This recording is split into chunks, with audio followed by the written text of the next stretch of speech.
नमस्कार मंडळी, स्वागत आहे तुमचं आपल्या नवीन व्लॉगमध्ये.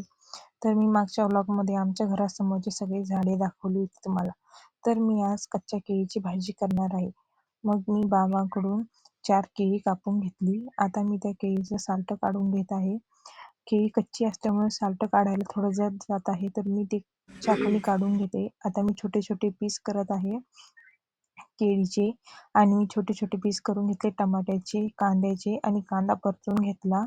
नंतर मग मी टमाटे परतून घेतले आणि त्याची ग्रेव्ही बनवून घेतली मिक्सरमध्ये. बघा, अशी ग्रेव्ही मी बनवून घेतलेली आहे. आता मी ते केळाचे पीस पण परतून घेत आहे, आणि आता मी ती ग्रेव्ही व्यवस्थित शिजवून आणि परतून घेणार आहे. आपल्याला ज्या क्वांटिटीमध्ये भाजी बनवायची आहे तितक्या क्वांटिटीमध्ये त्याच्यामध्ये पाणी टाकून घ्यायचं आणि मसाले टाकून घ्यायचे, हळद आणि बाकी सारे मसाले, लाल तिखट वगैरे. आणि रेडी आहे आपली भाजी, तुम्ही बघू शकता.